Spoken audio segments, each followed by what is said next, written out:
Ladies and gentlemen, good evening. Wherever you might be joining us in this gorgeous room here in Surrey Hills or anywhere around Australia, indeed the world, on our live stream. Good evening, good evening, good evening, and welcome to this really special, ExciTABLE event. My name's Adam Spencer. A thrill to be your MC here this evening. Can I start by acknowledging that we're on land traditionally under the custodianship of the Gadigal people of the Eora Nation. I pay my respects to elders past, present and emerging, and welcome any first Australians who join us here this evening. A night that means a lot of different things to a lot of people. Many of you I've already met and said a quick hello to and had a little sort of tsunami of different angles and attitudes as to what tonight's about, all of them overwhelmingly positive. For me, this is a night where we're celebrating two things. We're celebrating a great Australian institution and an example of what happens when good people just take that little bit of effort to do something and then with their own infectious zeal and passion just ripple outwards and outwards and outwards to a number that I won't reveal, but is going to be revealed later this evening. It's very, very exciting. But it's also a night of something when I was chatting to Ben and the team about this evening, and they mentioned, first of all, they said, well, it's here at Canva, and massive thanks to Canva for having us here this evening. They're wonderful of them. In particular, they pointed out they'd been liaising with Lou Hunt from Canva, and the name sounded familiar. And it turns out Lou was someone who I coached in football, women's football, at the University of Sydney about 15 years ago. May I say, as far as her football skills go, I'm sure she's a fantastic marketing officer for Canva. But that was great. Lou, hadn't heard Lou's name in a while, and they said, there's going to be someone there you'll know. From back in my old breakfast radio, I used to do a breakfast radio show. We started at 5:30 in the morning, we go till 7:45. And from 5:30 till 6, I'll be honest with you, it was heavy lifting. It's very slow. You're just trying to get into it. And we do little talkbacks and things like that. And there were just certain names would come up with the producers on the screen going, this person's rung in, this person. And you knew you were going to be fine because you could chat to someone who, even though you'd never met him, had almost become an old friend. And they said to me, Dave Lynch is going to be there. I went, that's fantastic. Couldn't be happier. Who's Dave Lynch? They said, you might know him as Dave the Truckie. And my eyes lit up. Because back in the old breakfast radio show, before 6 a.m, if Dave the Truckie's name was ever on the dial, I knew I had 2 or 3 minutes where I didn't really need to listen because he talks a lot. And and the bang, and Dave, and it's the first time I've ever actually physically met and connected with Dave is over here. Give us a big wave, Dave the Truckie over there. Lovely to see you here, mate. They told me also when I got here, I might know the guy working the bar, Martin Jones, the guy going for the sort of slightly retro hipster look behind the bar here with the big grey beard, is actually one of Australia's great filmmakers and creative forces. He's run a little film competition called Blue to Blue, which is drone and hybrid aerial film, amazing stuff, for about a decade now up on the Central Coast. And I was lucky enough to go along and be a judge at that a couple of times. And this all came together. I was only asked in the first place because there's someone's married to someone's sister's really good friends with my wife, and then she asked me and I went, yeah, of course I will. I have a sort of sister-in-law through my love my life, my wife, one of her best mates, sister-in-law with it. So the point I'm making in a very roundabout way is that just the second thing we're celebrating here this evening is connection, right? And connection can be a really direct thing with, if I say, who's your best 3 friends in the world, dung, dung, dung.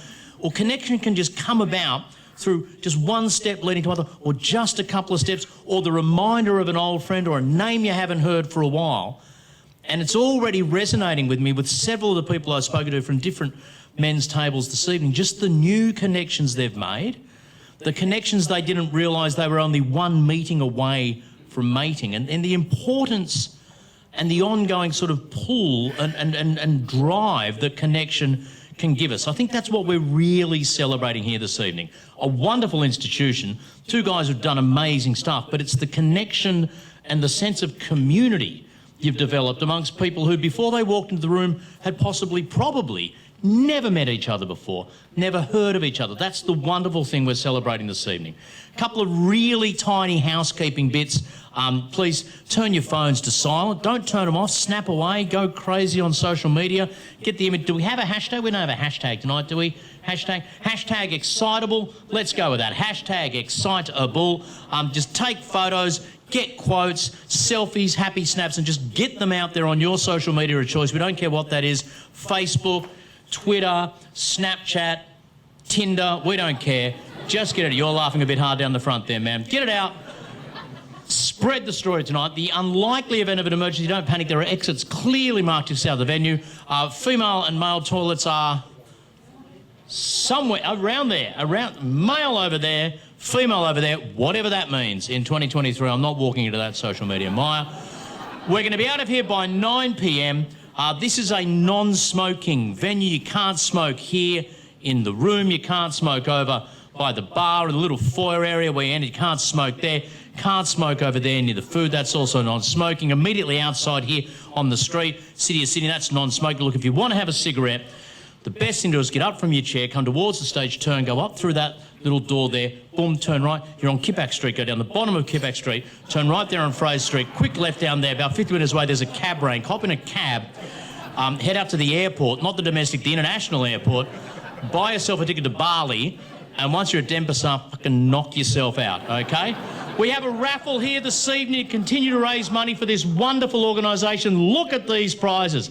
Look at these prizes. 3 nights in your minor, ladies and gentlemen. Need I say more? For up to 8 people and 2 dogs. I don't want to. I do my bit for charity. I've done a few events. I've never had to specify the number of dogs that are allowed at 8 people and 2 dogs. Can it be 10 people if they don't bring a dog? Can we just... No? Okay, 8 people and 2 dogs. Sunday to Thursday, not school holiday. Seriously, but donated by Jeff and Kelly Anderson of Sonic Site. Thank you so much. It's really, really wonderful of you. It's worth getting up towards $2,000. It's first prize in our raffle this evening. Second prize, a classic suit by MJ Bale. What better to wear if you're kicking back in your minor with 7 of your best mates and a couple of dogs? A wonderful MJ Bale suit valued at just under $1,000. 1 dozen Love and Velour wines, and after 8 nights in your minor with a couple of dogs, you'll need some Love and Valour wines by Logan Wines. Thank you so much, valued at almost $300. And the men's table hoodie, T-shirt and cap package. All for sale. We're going to have a couple of speeches, a few formalities, and we're going to have a break, sell a few raffle tickets. That's when we really make some money for the wonderful organisation that is Men's Table. So let's meet the 2 guys, the driving forces behind this evening. The odd couple they're called. I don't think a couple could be odder. Please give David and Ben a big round of applause as they come to the stage and tell us what's going on, boys. There you go.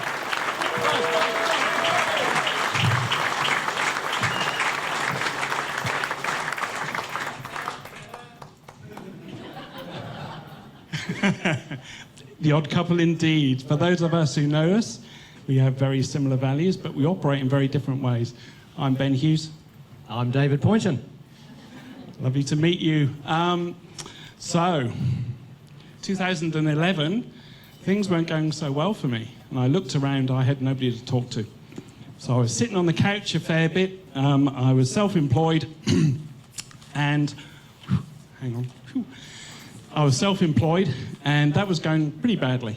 And I was at a business networking meeting, and I talked to 2 guys. One of them is here today. I've seen him, Tony Greaves. Please put your hand up.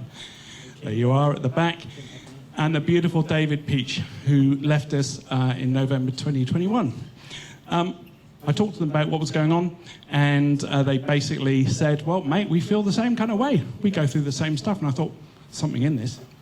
Stood up at a business networking meeting and said, going to start a men's group, who's in? And we started meeting quite strangely in Crown Street, just around the corner from here, on the 1st of June 2021. And we heard everything on the table. And we'll get the next slide up if we can. And there's the, there we are. Hang on a minute. We'll let the back runner. I'll put there this we away. Go. So I carry on talking, and we met, and everything came on the table. And we met until 2019 when David gave me a call. So I'm going to take us from MT2 to 100 in 60 seconds.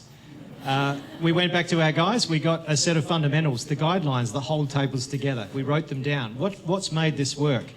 Then we spoke to two guys, John Gill and Ian Campbell. Show yourselves, fellas. Where are you? Well done, gentlemen. The first followers, very important. They said, we want to make a table. Then we had an entree in Shaky in Surrey Hills, and 7 more men came. And at the end of the night, they said, we want to start tables. By the middle of the year, we had 7 tables. By the end of that year, we had 15 tables. We also had a chance meeting with Christine Morgan from the National Mental Health Commission. Very serendipitous way that we met Christine. She said, you need to meet Leslie Cook and you need to get yourself a model of care. Fantastic advice. And we got ourselves a model of care, and there's copies around somewhere on the website. That helped us to grow. It helped us to get more funding. And I can now say that, proudly say, that as of January 31st this year, we launched MT100 in Coburg, Victoria. And last week, we launched MT116 in Manning, in WA. And so that's 1,246 men sitting at tables. And we've just started. So we, this is how emotional this night is. I never use notes. I normally just free go for it. But I'm using notes tonight, so this is an extraordinary night for us. One of the things we do is, next slide please, is we don't just talk about footy and shit. Is a really, really strong piece of work for us. It came from a man who said at an entree, I've got mates, but we just talk about footy and shit. And I don't want to do that anymore. And so what we are, we're non-clinical, we're grassroots, we're locally led, and we normalise the language. And we get men into community. And we'll show you the impact a little bit more. It started with 12 men helping themselves, but we now know the ripple effect goes a lot further. I'm just going to hop over here, and we'll go back a little bit to that other slide. And this is our impact. And we did some research. There's some amazing things that come out. This is before sitting at a table. 31% of men would say they feel shame about being vulnerable. After sitting at a table, 4%. Huge. Before sitting at a table, I bottle up my emotions, 48%. After sitting at a table, 8%. Those are the kind of facts. It's not just footy and shit. This is what actually the effect of it. 81% of men said they have a positive relationship outside of the men's table. And more positive relationships outside of the men's table. So we've been asking women and partners about that impact, and there's just been some extraordinary stories. Nikki, one of our newer members of the team, has been leading that research, the evaluation. And these are just 2 quotes. If you can read from where you are, just take a moment to absorb those 2 little stories.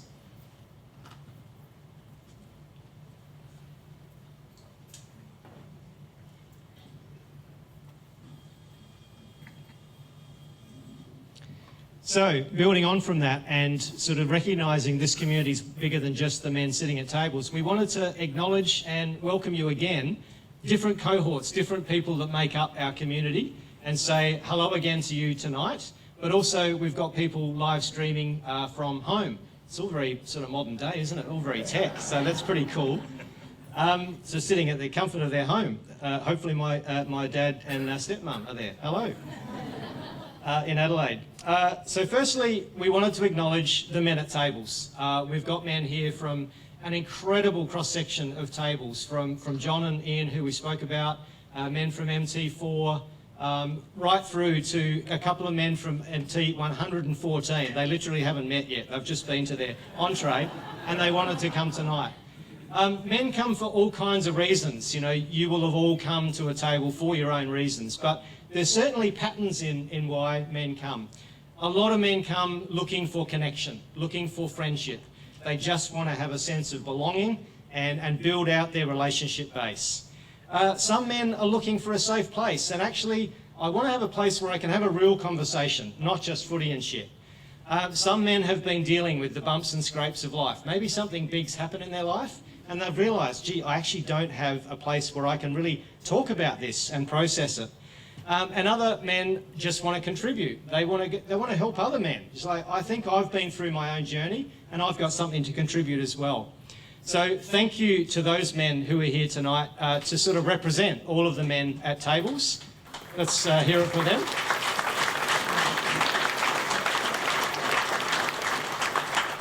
And then there's their partners and their families and the people who have encouraged them. As we've seen with the impact on women, women are huge supporters of men and of the men's table. We saw a story today when we had a team session.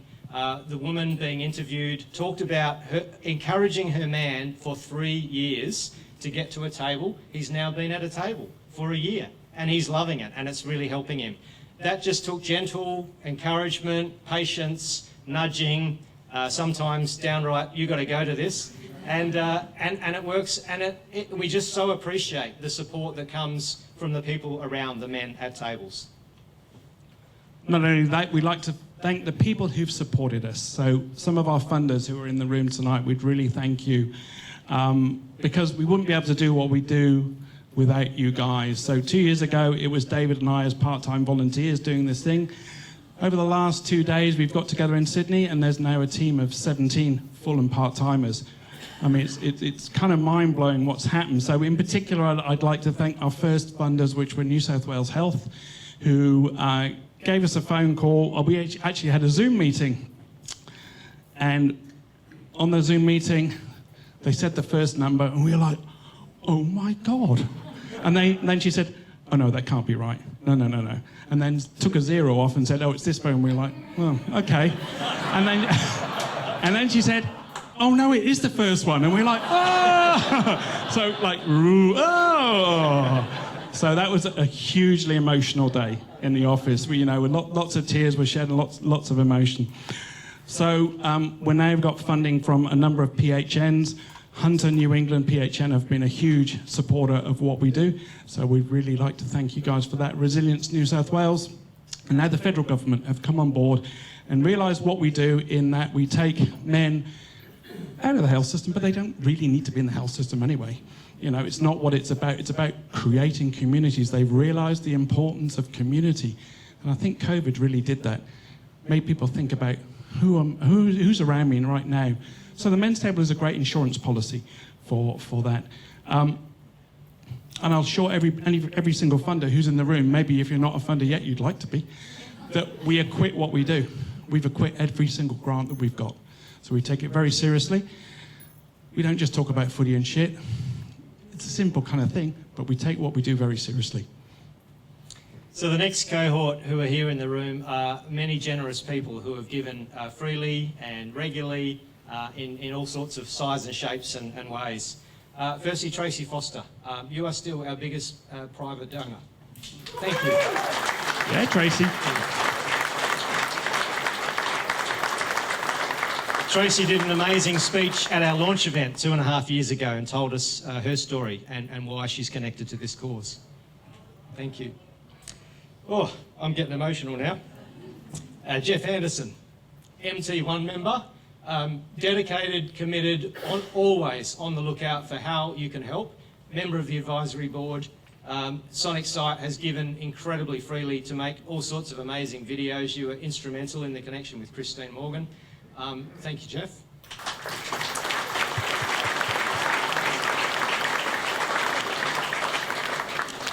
The board and the advisory board.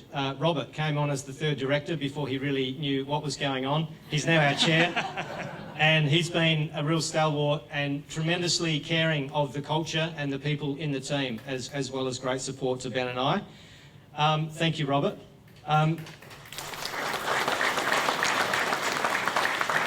Andrew Diadonna is our fourth director. Where are you, Andrew? I know you're here somewhere. There you go. He came on as our fourth director only recently, is also a member of the finance committee and brings tremendous insight into the organisation. He just kept saying to us for 12 months, you need to get another website, which we finally did. Thank you, Andrew.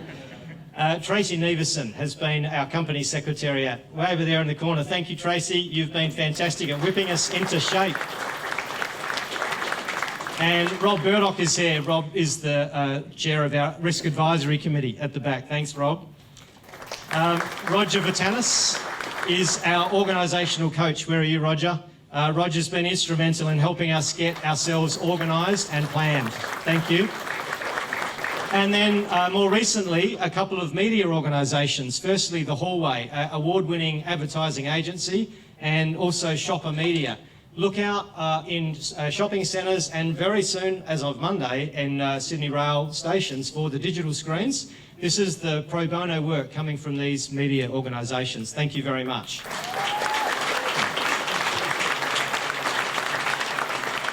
And finally, Canva has already been called out by Adam. Thank you. Just a couple of things about our Canva Foundation. They're a registered charity. And they provide free access for their software services to all organisations who are not-for-profit, and we used Canva to make these slides. They also provide free spaces and the food for tonight. So they've been incredibly generous with that. And if you're ever passing through or are involved in another not-for-profit, their cafe up the road, just up the hill here, has run all sorts of events for charities throughout 2022, and they have a gift matching for their staff. Up to $5,000, the staff that give money, the organisation will match. So big call out to Canva. Thank you.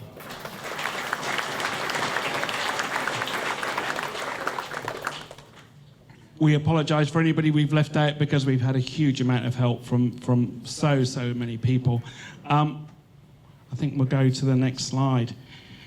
When David and I sat down with the help of Roger, we wanted to nut out some values that were really important to us, and we didn't want the corporate bullshit value. We wanted something different.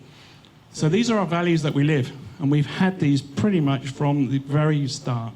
So loving, open, courageous, dependable, reflective. Everything we do is in line with that behind the scenes. We don't take that to tables, because some of the men would go, "Whoa, what the hell's that? That doesn't mean anything to us," but this is how we operate behind the scene. We make sure, David and I are the odd couple. We bump heads occasionally because we operate in very, very different ways, but we always come back to this. And we have courageous and open conversations about what's going on, and we work it out. And it works really, really well. I need to talk about our team. So I mentioned 2 years ago it was me and him. And now it's me and them, and and then David, and we now have a team of 17 full and part-timers. So from 2 people 2 years ago, not getting paid, doing it for love, now to this amazing team, and we have an awesome team. I don't know what to say, because we've had 2 days of amazing heart and head conversations. And this is how we operate. We make sure we're operating out of both of those things when we talk about what we do. And we know I'm going to get all emotional here. Let me get that out. So we talk about these 2 things, and we've had the extraordinary day from kind of diversity. We've been talking about how do we talk about diversity? How do we get fundraising? What's the power in this organisation? And we've always run a very flat organisation, and that's the way the tables are as well. So I'd like to thank every single one of the team members who've joined us, from Nicole, who was our first member, to David, who's only been with us for a day and a half. He was standing in the back there. He's merch. He called that merch. So if you want to buy some merch, he's at the back. He's the man to go and see. So I'd really like to thank you for that. And I'll hand over to David for the next bit. So thank you. So tonight we wanted you to hear a few stories from members of our community. And it's my pleasure to now introduce you to our first speaker, who I've come to know over the past 12 months or so. Serena O'Callaghan. She's the Lived Experience Learning and Development Officer for Neami National. She's also Paul O'Callaghan's daughter.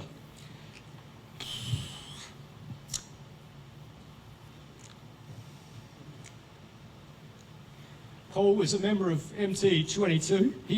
He was a founding member of that table. He was also a devoted volunteer.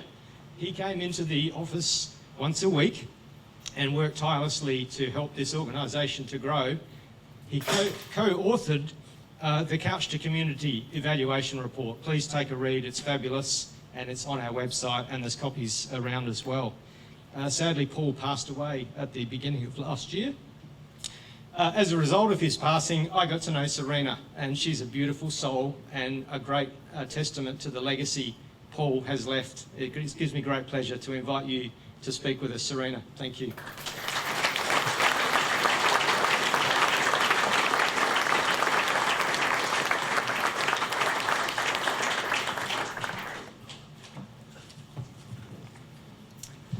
Good evening. My name's Serena. Thank you for having me today. As David mentioned, I got to know the men's table through my dad, Paul.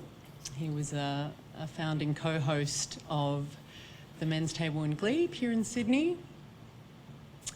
And my dad taught me everything I know about connecting with people, which has been at the heart of what I do for nearly 20 years. I remember as a teenager, I would sometimes visit my dad in Canberra. There's a very large central lake, beautiful parklands, lush greenery, Lake Burley Griffin. This lake is beautiful, and it's also a bloody long walk. It takes about 4 hours to walk around this lake. If we were coming on this walk, I knew something was up. It was on one of these walks when I learned one of my dad's very valuable life lessons. It's over 20 years ago, and I can still remember just how he said it to me. He said, "Serena, integrity is what happens when you know no one is watching." Sage wisdom from someone that's been on the planet just a little bit longer and someone who truly cares. Another thing I've always cherished with my dad is our shared love of food, Malaysian food, which is the spicy half of my cultural heritage. And we never really needed a good reason to come together when things were good, but sometimes when things are bad, you do. And on these occasions, food would become the currency for bribery to get me to hang out. We both speak Bahasa, and he would say, "Come on lah, come and get a bowl of laksa, you'll feel better lah, you need to makan, you need to eat." And even when my appetite was non-existent, after this persistent persuasion, I'd show up, and I'd always feel better afterwards. Good food, good company, what a winning combination, clever man. Through my work in community mental health as a peer support worker and as a facilitator of learning spaces, now I can articulate the value of these experiences, of the sustenance in connection like this, affording me the opportunity to take myself out of myself, to be listened to and feel heard. I've been lucky to have someone role model the ways of connection and the ways of being in relationship. I've been the beneficiary of the gift of listening to others. Enter the men's table, a place where men are invited to come together and connect. An invitation to talk about what's going on. An opportunity to be supported and to offer support. To serve, to be served and to serve others. A safe space that empowers friendship and meaningful connection. Life had served my dear dad some serious blows over a prolonged period, undermining his sense of purpose and self-worth. At a time when it mattered the most, the men's table gave him connection, a sense of belonging, and hope. this community really meant so much to him. I'd like to acknowledge John McWhorter. John, and the beautiful story you wrote about your experience since joining the men's table. John had responded to an ad that my dad posted on social media, and I'm so glad that you did. In becoming part of a community, these men have gained many gifts. The gift of listening, the gift of sharing.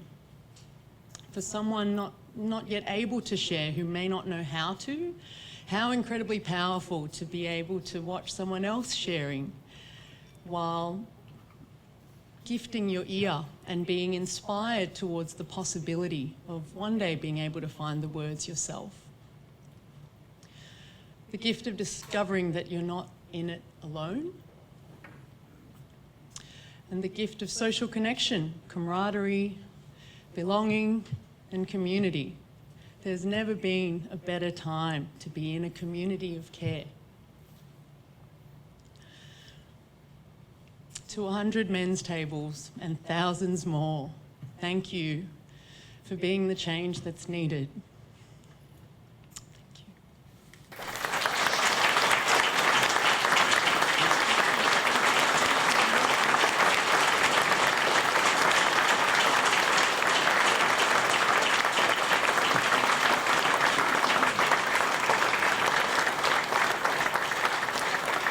Oh, Serena, thank you. What a wonderful, wonderful man your father was, and what a legacy he has left for this organisation and for so many people in this room.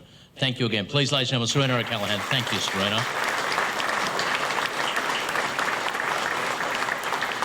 David and Ben touched on a beautifully random serendipitous connection they made a little bit earlier with a woman who has dedicated her life to making Australia a better place and dedicated her life to reaching out to people who occasionally need a helping hand. She's the CEO of the National Mental Health Commission. Please welcome Christine Morgan to say a few words.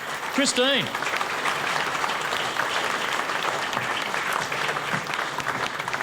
Thanks, Adam. And wow, Serena, that was the most beautiful tribute to your dad, a reflection of the deep soul in you.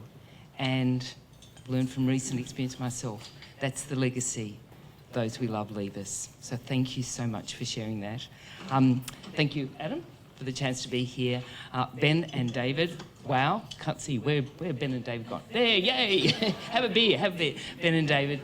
What an evening to celebrate. So thank you so much for the opportunity to be here. I would like to begin by acknowledging also the traditional owners of the land upon which we are meeting, the Gadigal people of the Eora Nation, and pay my respects to their elders past, present and emerging.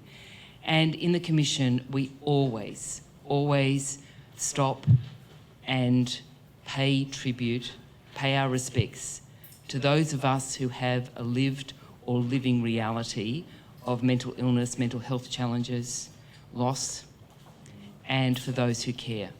So they are actually the reason we do what we do in the Commission and why we do it. But more importantly, probably, and I think this is a real connecting point, Ben and David, with what you said, it's not only what we do, but most importantly, how we do it.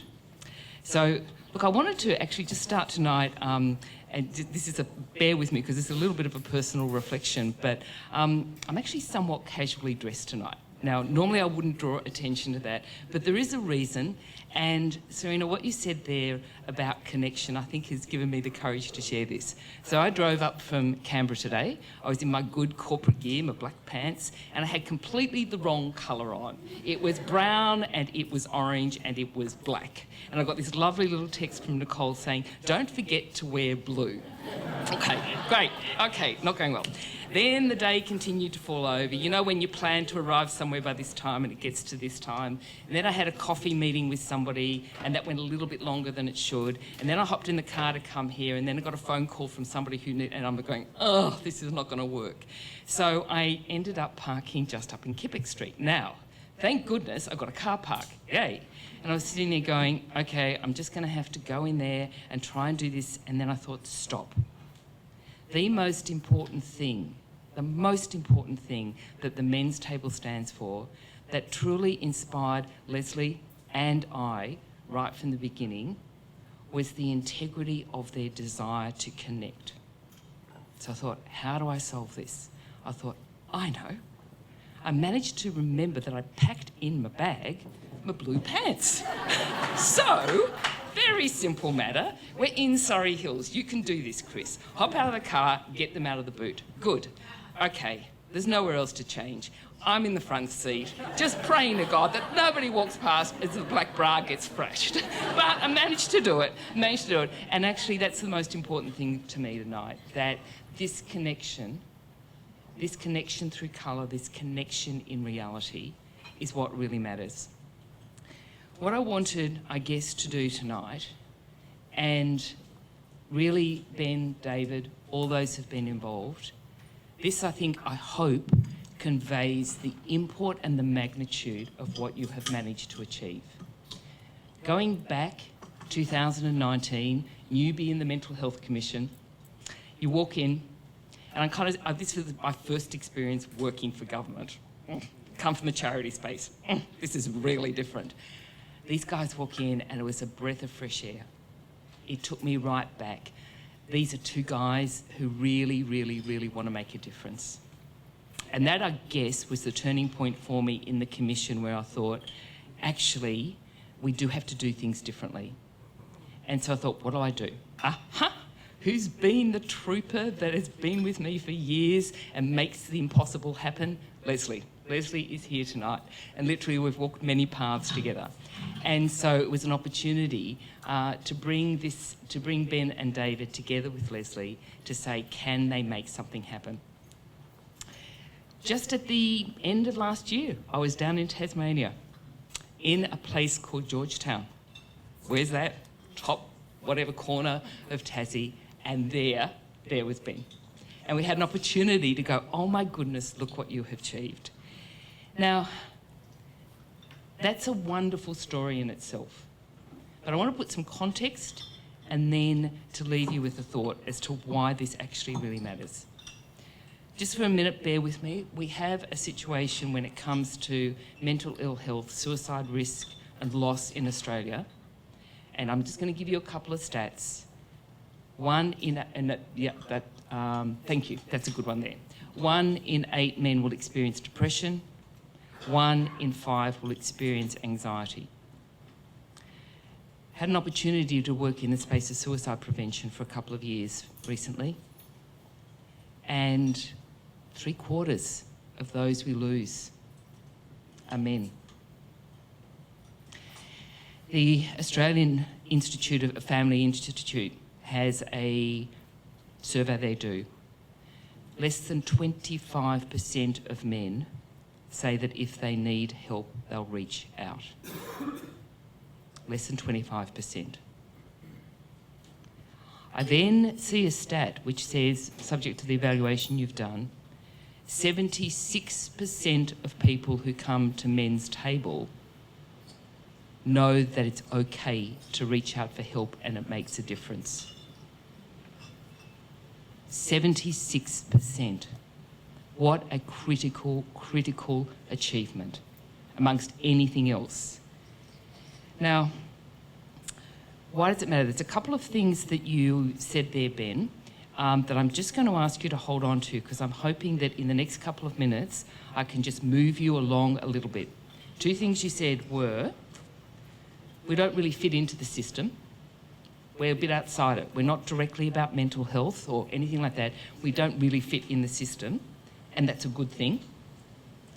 And then you said, and we're a bit different because we engage both heart and head.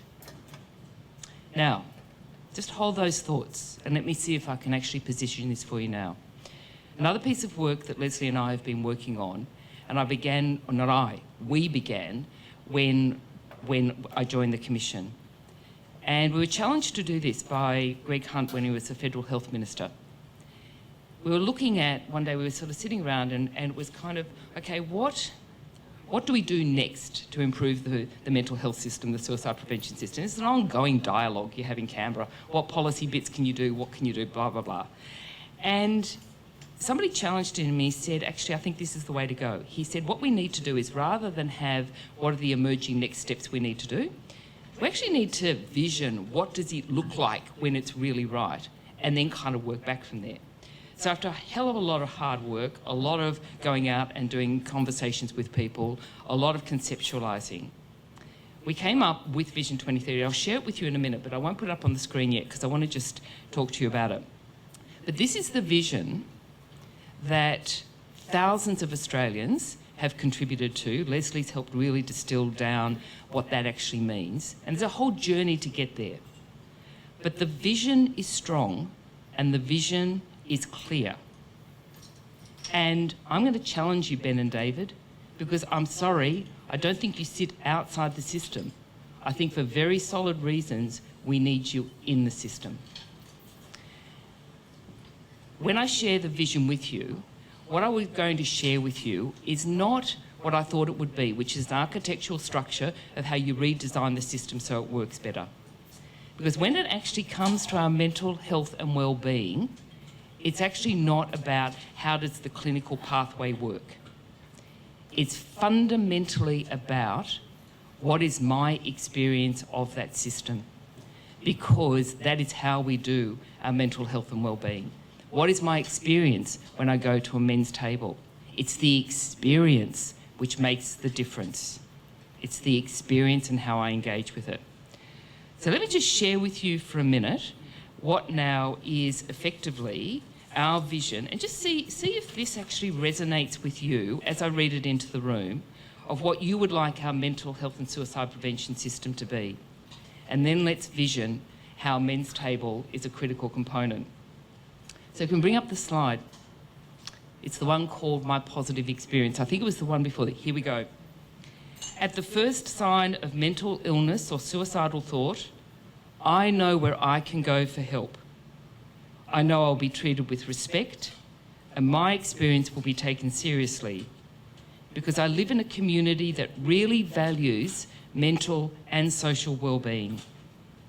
Lots of agencies work together in my community, including the hospital, primary care and non-government agencies, to provide a range of treatment and support options. I know I can quickly access the services I need and that I and my family will have choice in shaping and working collaboratively in the delivery of my care and my support. Whatever I and my family need, the different services will work seamlessly together to support us.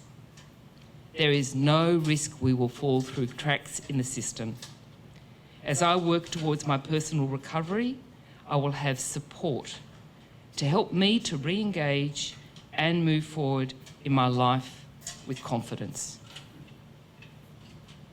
That's what we all want. We all know we ain't there yet. How are we going to do it?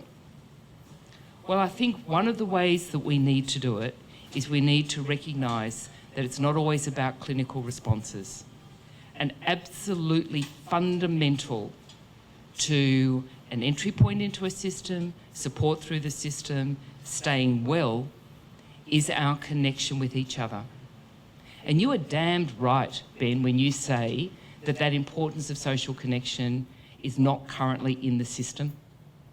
And one of the things that has really come to me after our connections tour, where I saw you on it, was that we actually need to bring into the system that absolutely foundational point, which is about how we invest in our connection with each other. That will help us access help when we need it. It will help us have the stickability for help when we need it, and it will help us stay well. Men's table sits right in that space. So my challenge to myself is, how do we actually ensure that in the future, as we look at the system and funding the system, the absolute imperative of investing in social connection is recognised and put into effect. But the second thing, which I think is probably the most singular important way we are going to achieve this, is firstly to recognise that we actually have a mental health and suicide prevention system that is deeply ingrained in our health system. And our health system is built on hierarchy. Our health system is built on clinical outcomes. Our health system is built on how do you mend a broken bone. And how you mend a broken bone means do it to me, and I just need the best I can get. It doesn't really matter how I relate to you. We're buried in that system, but we can't work that way. We can't work that way, because the only way I can engage and get well is if you're working with me and not on me. So we need to bring that approach of heart as well as head right into the absolute foundations of our health system, so that what we do there becomes a positive experience for our mental health and well-being. So you have shown beyond doubt, just what a difference and what a reality it makes. And that inspires me. I think it will keep Leslie going as well as she tries to say, hey, I'm retiring. No, not quite yet. We've got work to do, Leslie, because just as we couldn't say no back in 2019 when we met Ben and David, I don't think we can ever say no to what they have so clearly demonstrated, what so many of you have demonstrated. So thank you. You are truly an inspiration.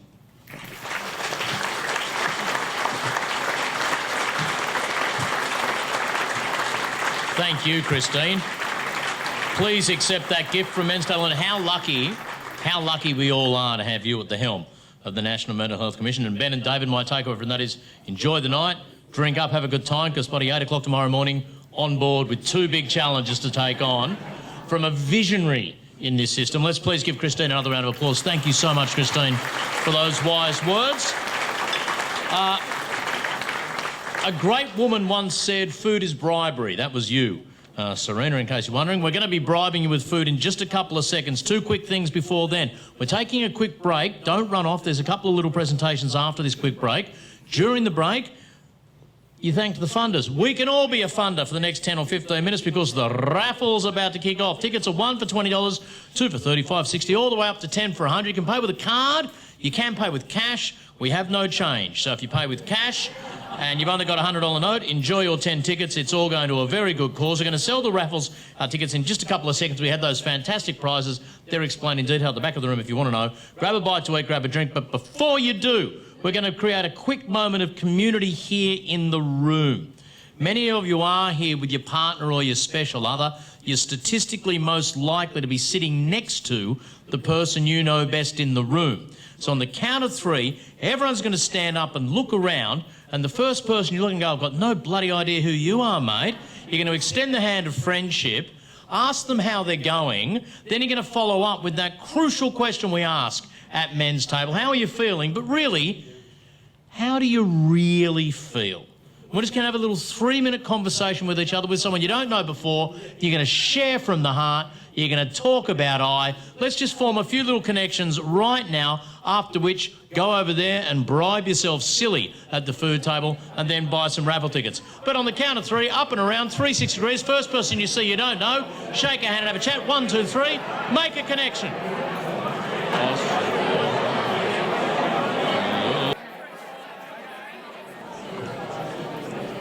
If you're still trying to grab a ticket, we've got a couple of salespeople up here.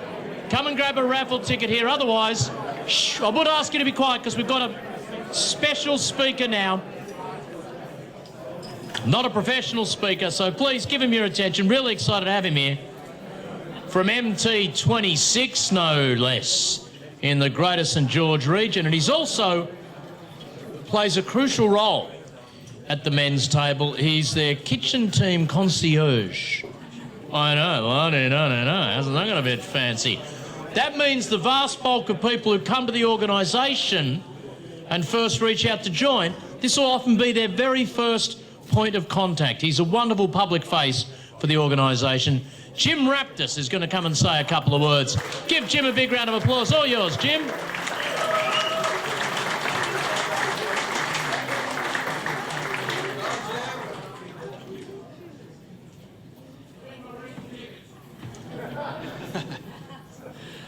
LaFara, you haven't changed.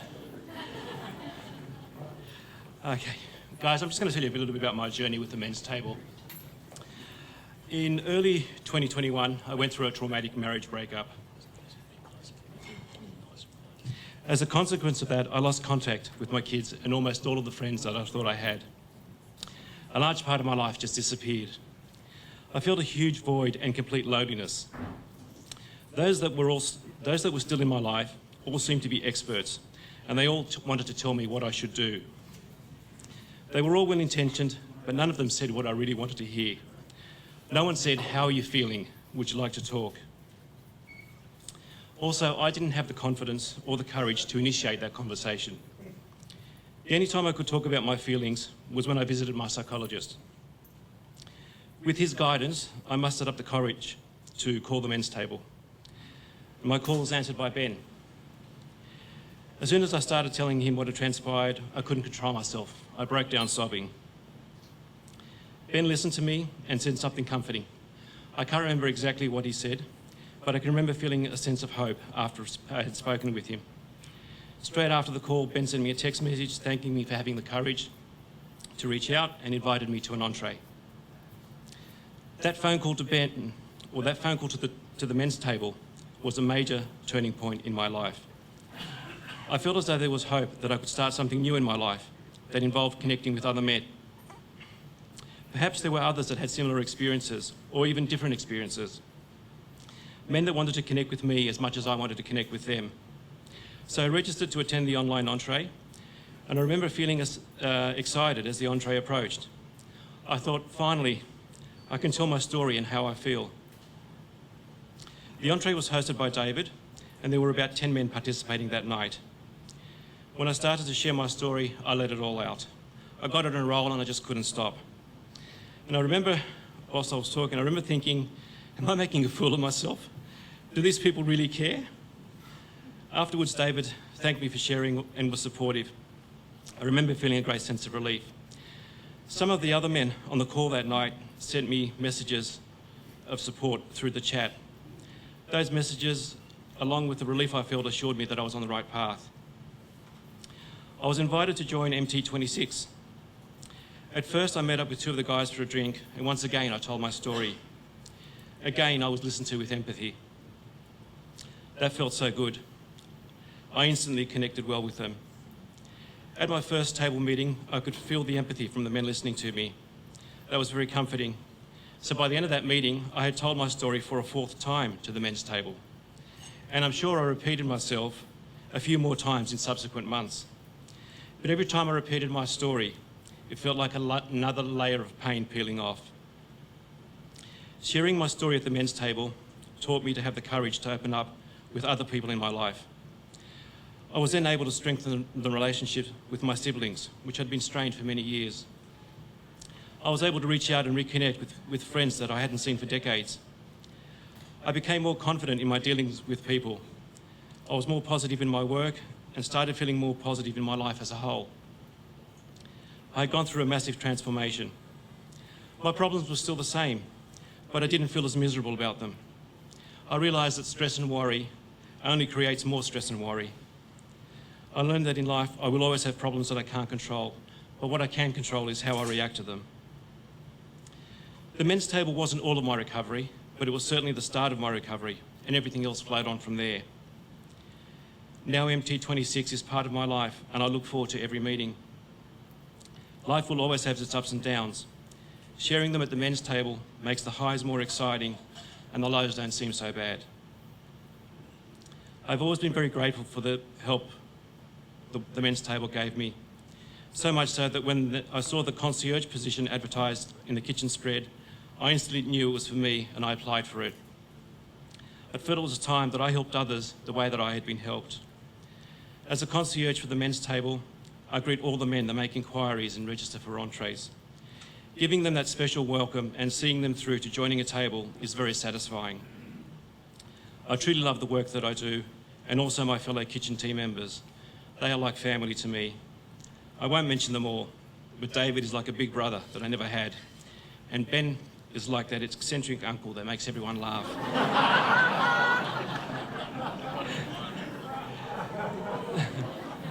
Thank you, Ben, David, and all the kitchen team Thank you, MT26. Thank you, the men's table.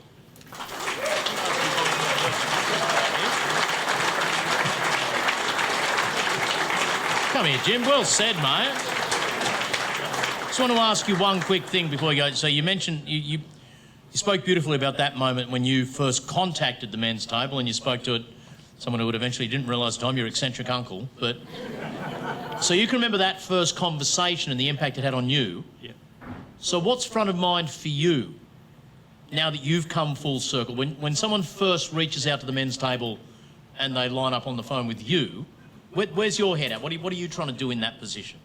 Well, I'm trying to give them the same warm, welcoming and feeling and reassurance that Ben gave me back then. How does it feel for you when you then see days, weeks or months later some of those people getting really substantial, meaningful interactions in their lives, as you know you've had through the process yourself? It just gives me a great satisfaction. I mean, I can't describe the euphoria that I feel when I see men that, you know, benefit by coming through the men's table and knowing that I've helped them. It's just an amazing feeling. How lucky we are to have you at the front door, mate. Congratulations. Give Jim a big round of applause. Well said, Jim. Thank you. Really wonderful.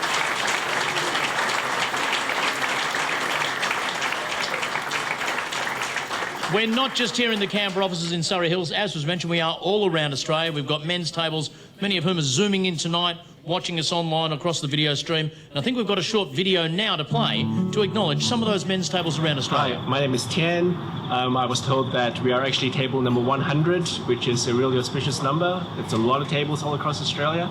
And we've just had a meeting and it went really well. I'm really excited.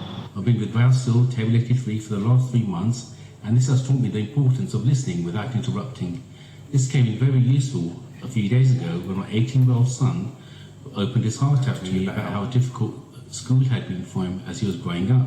I think it's had a huge impact on my life. I've met some really good men who have been great supports for me and provided counsel when I requested it, and I've had a lot of support from there. For me, it's just helps me connect with other men and just find that peace and connection, which is really important in my life. So congratulations and thank you very much. Hi Ben and David, I wanted to give you a sincere thanks from my heart for establishing the men's table. I joined 3 years ago now, and having known your vision and shared it, I just want to say thank you on behalf of my family and I for my improved health, my mental health, and my belonging to a community that I feel I'm very much part of and where I belong. The ability to come together with a small group of blokes, get to know them, build a bond, share where I'm at, listen to where they're at, without any whole heap of judgment or whatever going on, has been just a great thing to have in my life. And I know there's plenty of other guys turning up who love the fact that we're there and love the fact that they can come and do that once a month. The biggest impact was being able to meet regularly with a group of men from my community, and probably most importantly for the first few years was that my father-in-law was part of it, and the men's table really gave him a connection to other men and a connection to a social network that he just wouldn't have otherwise had, and it was just a really beautiful part of the last couple of years of his life, so I was really grateful for that. How about you, Pat? I think for me it's been about helping other people help me and me being able to help them, and without actually fixing anything, which is kind of weird. You know, it's a weird thing to do. It's not fix something and still help someone. I've been going through a really tough time since I joined the men's table. That will change over time, I'm sure. It's been amazing having the support of the guys. It's also really a nice feeling to quietly listen to what other guys have got to say, what they're struggling with, and just to see the relief of sharing some of that stuff sometimes. It's great.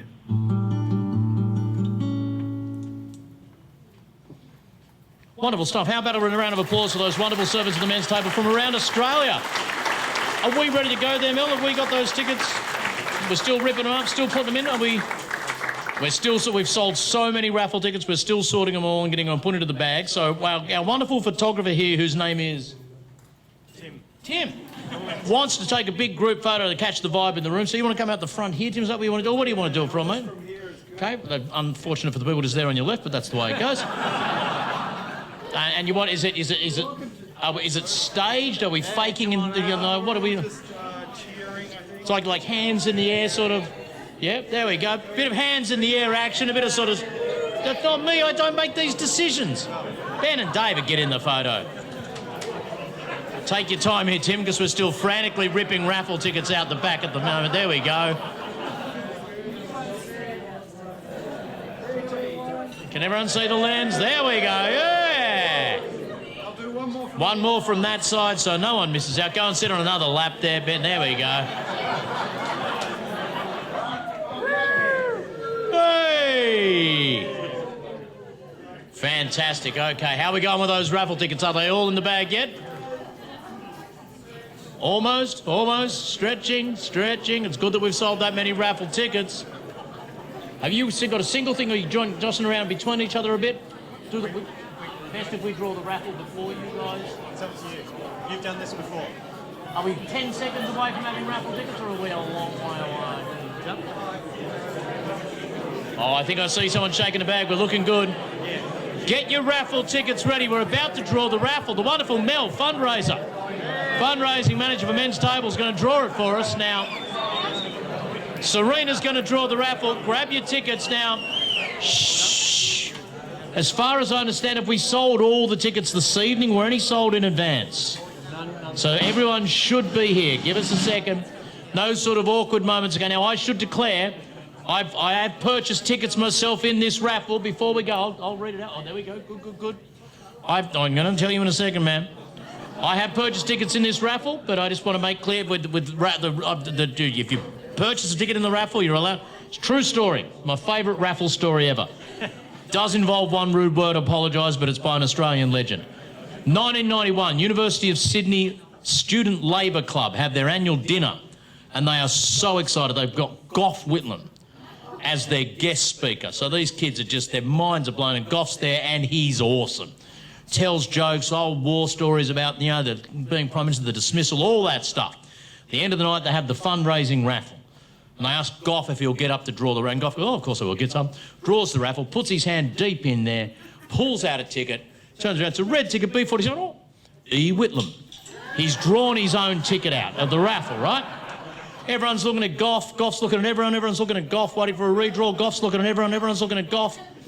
Gough Whitlam leans over and says into the microphone, well, comrades, I paid for the fucking ticket. I'll have the fucking prize, thank you very much. Tucks a toaster oven under his arm and walks out, gets in his Commonwealth car and drives off. So if the ticket I paid for tonight comes out, I'll be taking some friends to your minor. Okay. The winner of our first prize, 8 people and up to 2 dogs in your minor, not during the school holidays, but thank you so much, Jeff and Kelly, a wonderful prize. It's a purple ticket. C. 77. Purple C. 77. Purple C. That's just a gentleman standing up. Dave the Truckie. Dave the Truckie! Hey! Oh. Woo! That was a long con. I remember telling him in 2010, mate, we're going to win this bloody weekend away in your minor. Congratulations, mate. Wonderful stuff. Coming up here and check up a bit later. Serena, going for second prize. Dig that hand deep in there. This is for the MJ Bale suit. Paid at $1,000. Shuffle them around, shake it out. 1 ticket only. Ooh, it's a purple ticket. C. 09. C. 09. Yeah, there you are, sir. You're going to look the bomb, my friend, in your MJ Bale suit. And now, the only person looking more stylish than you in your MJ Bale suit, my friend, will be the person in the Men's Table hoodie, T-shirt and cap. Shake them around. Get right down the bottom there, Serena. It is a purple ticket. That's statistically I could work out the odds for you. C. 54. C. 54. Who's got it? There you go, sir. You've won the men hoodie. Probably already got a hoodie. And fourth prize, the wine prize, the Case of Love and Valour Wines by Logan Wines. Get in there nice and deep, Serena. They're all stuck. Here we go. It's another purple one. So drawing, just give me a non-purple ticket. Yeah. Oh, come on. I think if you've got a purple ticket, you've had a pretty good bloody chance so far. There we go. There we go. That's a purple ticket. I'm going to have to pay it. No one will have that one. No one knows. But congratulations, purple. But I must should we sold a lot of purple tickets. I want to make it very clear. I was trying so hard to get an orange ticket. What can I do? C. 60. 60. Who's got ticket C? 60. Well done, sir. You've won the wine prize. Well done. Whoa. Thank you, Serena. Whoa. Thank you. Ben and David are going to say a couple of words to wrap at the end, and the floor is all yours. Gentlemen, come on up. Thank you. I think we need to give Adam Spencer a huge round of applause.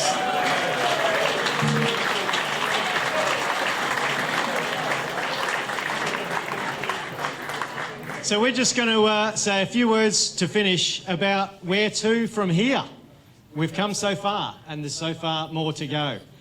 When we had MT4 launched, one of the guys wanted to meet for a coffee, and we sat down. He said, "So what's your vision for this thing?" We didn't really have one. We sort of mumbled a few things about men's mental health and whatever else. Then we had a guy from MT6 in Perth. He was over. Tony couldn't be here tonight. And he asked us, this was a short time later, "What's your vision for this thing?" We were prepared. We said, "We want to have 1,000 tables in Australia." And that's been our vision. We were like, yes, let's do that. We only had 6 tables, but let's do this. And so we've been building an organisation that can sustain and support as many men as want to do this. And so far, so good. But that wasn't the end of it. We thought that was our vision, and it's kind of evolved since then. What we've started to find as we lift our eyes a little further over the horizon is, hang on a minute, this isn't just about building tables. This is about some other bigger things. So on the merch, and I can see Mungo wearing the T-shirt right there, healthy men, healthy masculinities, healthy communities. So we know this stuff is good for men's health, and Christine talked about that. Social connection. We had a meeting with Professor Ian Hickey. He's done a whole lot of research. Social connection equals better mental health. So we know we can have more healthy men. But the practice, as you've seen in the videos, as Jim has shared, as you've heard tonight, as you've talked to people, the practice of sitting once a month with a raw, open, honest conversation about how people feel, taking the time to listen, is an opportunity to really change the way we show up as men, not having to do it on our own, be able to do it in community, not having to hold it all in, but to let it out. These are things about healthy masculinities. And as we start to think about that, we go, well, there's this ripple effect into community. We can see having healthier community, and that's now starting to be part of our vision. We might click on to the next slide, which is changing his story. Okay, so that's what we want to do, is change his story. So I'd like you to imagine a world where men are connected. Men are talking about how they feel. Men are going off at least once a month to meet with other blokes, to be supported, and to support other men. A world where teenagers are watching dad go off once a month to talk about how they feel. What a great role model that would be. Imagine a world where women aren't the only emotional outlet for that man, where he's got a group of blokes he can shove off to once a month, and maybe after that they might go walking together, or they might hop on a bike together. So I'd like you to stop and imagine that world for a moment. Would that be a better place? Thank you. Right answer. You don't win a prize though, sorry. Changing history. So we know that there's been a very long story going on about being a man. You do have to suck it up. You do have to do it on your own. You certainly can't show any tears. This is how I was raised. This is how many of us were raised. This was the story we were given. It's not proven very helpful. In fact, it's really an unhelpful story. That story is changing. We're not the only ones doing this work, but that story is changing, and men are changing it not just as a story, but as a lived experience, as an embodied story, as a way of showing up as men. And this is a huge opportunity that we have at this time in history to really shift that narrative, to see that change, to allow men to be showing up vulnerably as well as strong, to show up with tears as well as muscles, to have the full spectrum of the human emotions and the range of being human on show and available to them and to the people they know. We can really see this taking hold in a world, and we can see the huge impact that this work can have. This work can really reduce violence. This work can lead to less wars. This can lead to more care and more love in the world. I mean, this is really possible, and we really are seeing the possibilities that are available to us as this work spreads. So we're going to put it back on you now. What's your role in this? Think about what your role is. How can you help us? How can you help us achieve healthy men, healthy masculinities, healthy communities? Who will you spread the word to? Who will you nudge? Can you become a strategic partner? Of course, I'm talking to all the agencies in the room. You know who you are. We're excited. We hope you feel the excitement from tonight and from what's happening. And we really look forward to realising this vision of changing history together. Thank you for coming.